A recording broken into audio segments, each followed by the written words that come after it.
Level 851, turn right, heading 180.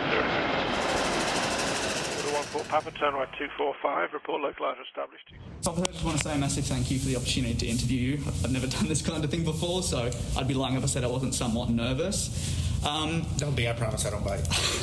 The questions today have come from my community, so I gave them the opportunity basically to put forward sort of areas of interest that they were interested in basically hearing about. Sure. But obviously just as a first greeting and kind of to understand what it's been like for you, we know airlines have many ups and downs. I can't imagine even launching one. And pairing that with the global pandemic, what would you generally say has been the biggest hurdle you've faced trying to launch Northern Pacific, maybe even during a pandemic?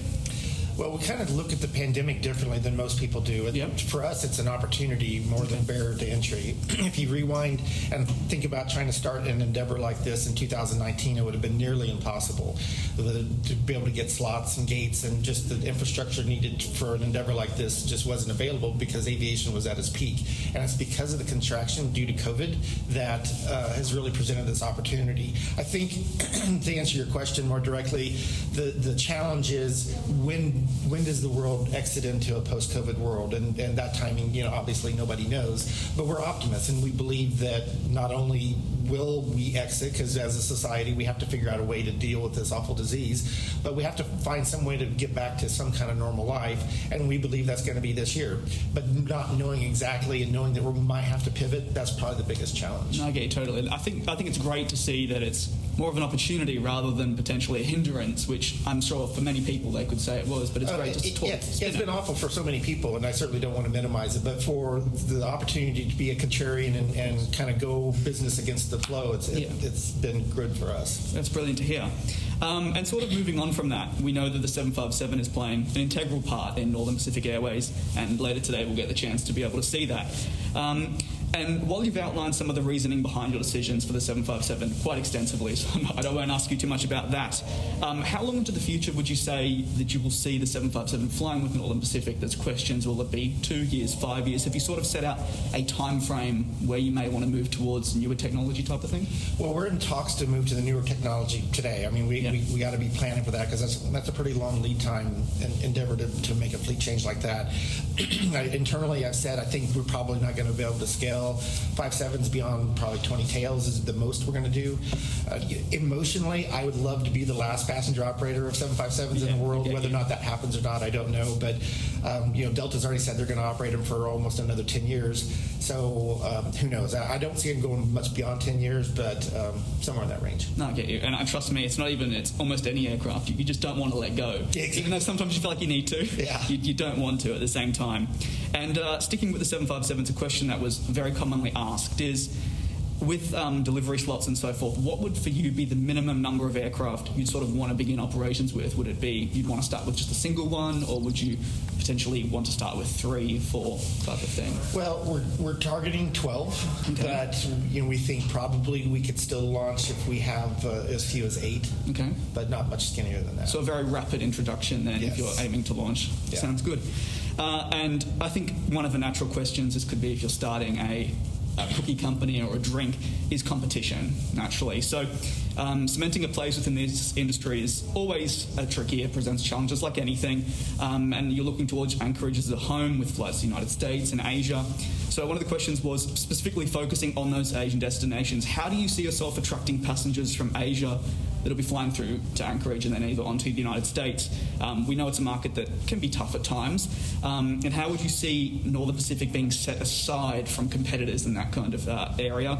Do you believe this could be achieved through niche destinations like we've seen with other airlines recently starting up in the United States? Or what are your thoughts on that type of thing? There's several different angles. One of them definitely is the niche destinations, because if you're talking about a secondary market like in Osaka or Nagoya, it could be 3 or 4 stops to get where you want to go in the United States, versus if it's a one stop over Anchorage, or is now a shorter experience than comparing it to a direct nonstop kind of thing. We're also going to be in the LCC space, so our plan is that we're going to be a more affordable option for cost-conscious travelers, and maybe people are not traveling at all because it's not out of their price range. So we believe that we can spur new traffic that will then be loyal to us. And then we really believe our transformative attitude towards airline loyalty using cryptocurrency will bring a big following until then the other airlines end up copying that as well. Perfect. Yeah, I've seen that. It's always very interesting to see the initiatives being taken in a new company that sets them aside from maybe something that you can almost take a look at what other airlines are doing and I want to do this differently, and that can go for anything to do with that sort of thing. And following on from this question, which I think is definitely an important one when it comes to customers, is you're seeing Northern Pacific Airways launch and you're seeing a number of other existing carriers.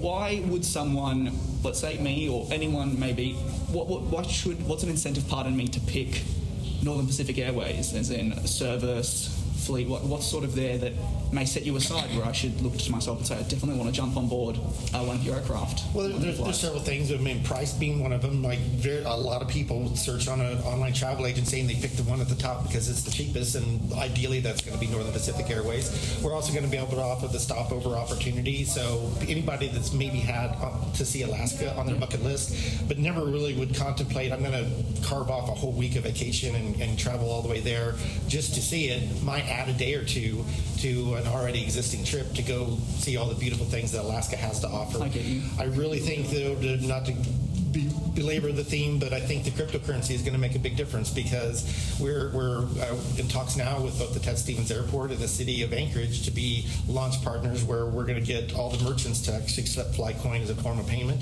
And so if you have airline loyalty that you can literally do anything with, trade it to other cryptocurrencies back into fiat, or be able to just spend it, then that's a lot more value than a point or a mile that might expire on another airline. No, I get you. It's a huge area. I mean, you can take a look at social media and the amount of people that are talking about that, it presents a great opportunity for you to then, someone may look and be like, well, no one else is doing that, but this carrier is, so that's great. Two closing questions. One's definitely more of something that is influenced by me, as in I'd love to hear more about. And this is a very general question, so you don't have to go too much into detail, but 10 years is, when I say it, a long time, but how you basically said at the beginning of the interview, it's a short time as well when you're trying to tie up a new aircraft. You almost have to be planning for 20 years and even further. So let's say in 10 years' time we came back here.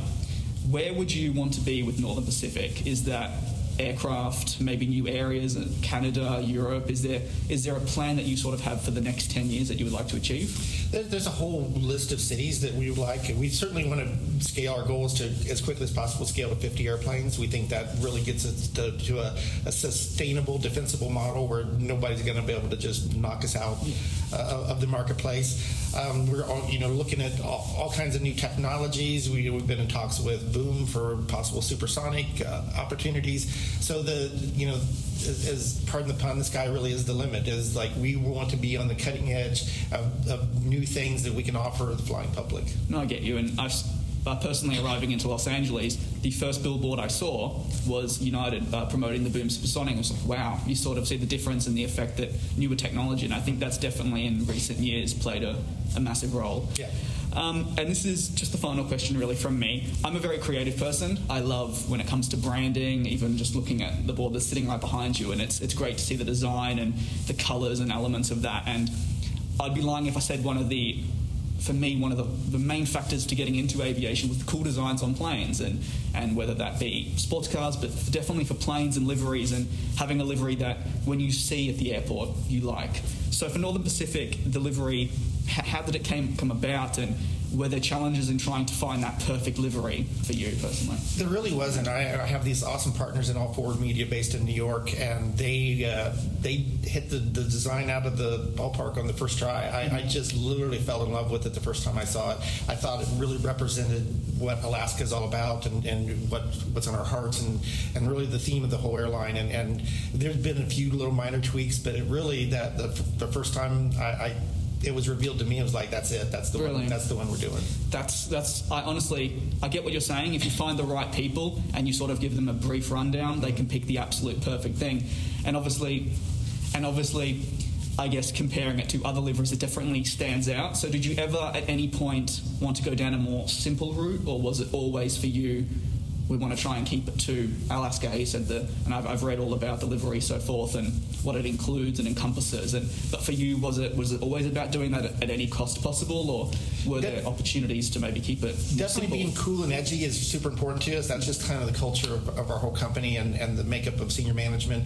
But then we had to also take into consideration, cultural sensitivities and what will play well, what plays well in LA necessarily plays well in Seoul. So we really tried to make sure that we come up with a concept and a look and feel that was going to be appeasing to the widest swath of population. I get you. And obviously, for me, one of the main takeaways from what I've seen so far is how I personally describe it is the raccoon eyes, that it's almost like the black mask. Does that, for me, that oozes class. I've said it many times. It oozes class, and there's just something about it. Would you say that that's also a decision that comes about? You were speaking about crypto and how it's a whole different... It makes it feel more a businessy, if you will, and would you say that maybe plays a role as well? Certainly. I know I upset a lot of the Boeing purists because the people now think it was too much like an Airbus, but that was definitely a part of it, is just to give it that cooler, edgier look. No, I get you. And honestly, you could have a look at an airline like Air Canada. They've applied the exact same thing. So, but I can. Yeah. But definitely for people, their association is Airbus when you see that. Yeah. But I don't think that means it necessarily